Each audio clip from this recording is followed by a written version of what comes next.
Hi, I'm Old Norse Specialist Dr. Jackson Crawford, and right now I'm wearing both short sleeves and snowshoes. This might seem like a incongruous, inconsistent, incompatible way of dressing, but if you've ever been to the high elevations of the Rockies in early June, you know that the sun may be shining very warm, and yet there may still be quite a bit of snow on the ground. So that decision to dress this way is not as incongruous or incompatible as it may seem at first glance. However, many of the ways that the Old Norse language is presented in popular media or popular YouTube channels, popular books, are much more incongruous and incompatible than the way that I'm dressed right now for the early summer in the Rockies.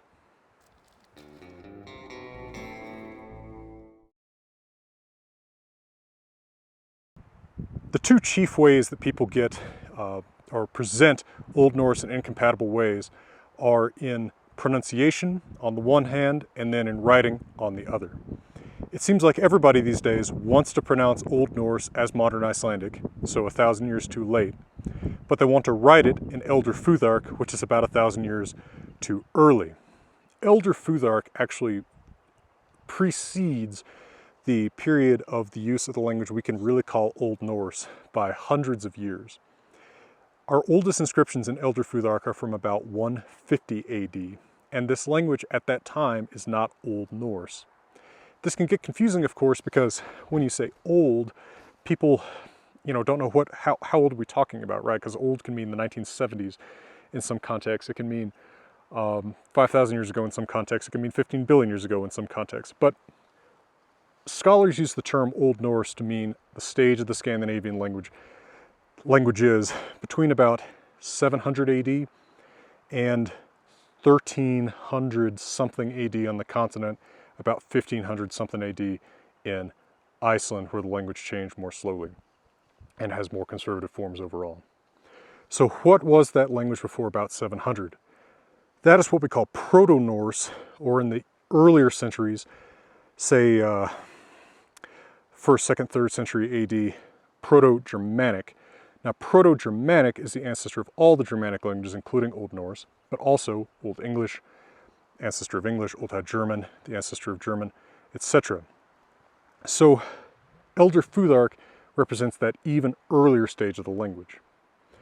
By the time that the language had become what we call Old Norse by about 700 AD, the writing system had changed. So the Elder Futhark has 24 letters. Younger Futhark, which comes to be used in Scandinavia after about 700, although there's a transitional period between them, has 16 letters, which is strange because the Old Norse language has more vowel sounds in Proto-Germanic or the intermediate Proto-Norse stage, but we actually get fewer letters for representing them, as well as fewer letters for representing consonants when we see the change to Younger Futhark.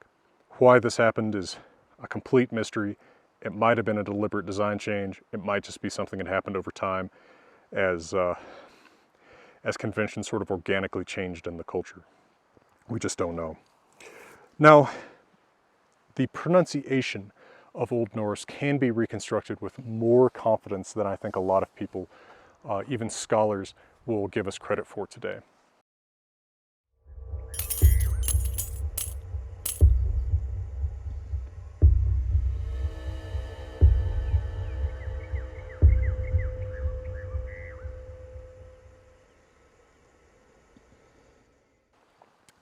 You see, language changes in a consistent manner over time, right? So when a sound changes in one word in a language, it will also change in other words in the same position in that language. The example that I'm always going back to is the WH in English.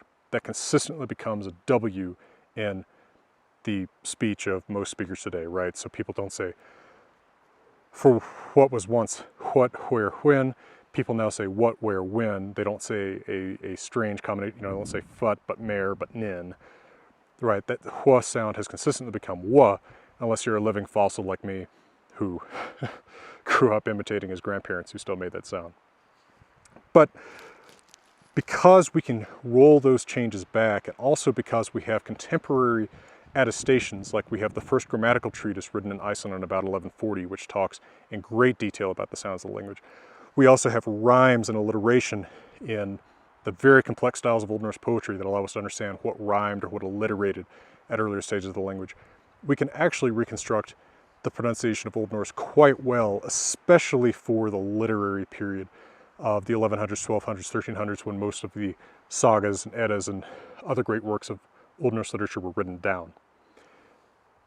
So we don't have to use the pronunciation of Modern Icelandic in pronouncing Old Norse. Now, the advantage, if you will, of using Modern Icelandic, or the way that this advantage is often presented, is that this way you can communicate with Icelanders in Icelandic. But guess what? Icelanders are going to communicate with you in English anyway, so that barely matters. And I think that if you're studying the language, if you're just studying the literature, it doesn't matter as much maybe, but if you're studying the language itself, I think that it's important to know what actually rhymes with what at a given period in this language, what actually alliterates with what in a given period of this language. I think that it's just more realistic. Plus, the Old Norse pronunciation is easier to learn because the way that Icelandic is spelled today is developed from the way that Old Norse is spelled and conceals some of the complicated changes that have happened since. So somebody who's never going to live in Iceland might as well learn to read Old Norse with reconstructed pronunciation, I think. At least if you're going to use Modern Icelandic pronunciation, which is fine, most scholars do, acknowledge that it's not the way that Old Norse actually sounded in the 1200s or the 900s, or certainly before that. So the timeline, the context is important, right? You don't want texting knights. You don't want Roman legionnaires saying LOL, right? But that's effectively what people expect from Old Norse. They expect the language of 1,000 years ago, pronounced like it is today, spelled like 2,000 years ago, and it just doesn't work. It's completely incongruous, much more so than wearing snowshoes and short sleeves on an early summer day in Wyoming. Well, I hope this has been somewhat interesting or informative for you. I hope that if you enjoy these videos made for free in beautiful places in my homeland of Colorado and Wyoming, that you'll consider donating to my Patreon, where for small amounts every month people get a Old Norse word of the day, ways to ask me questions and interact with also other people who are interested in Old Norse language and myth in a very serious way, and occasionally other perks as I think about them. So check that out, and thank you very much if you're already a supporter on Patreon. For now, from beautiful Wyoming, I'm wishing you all the best.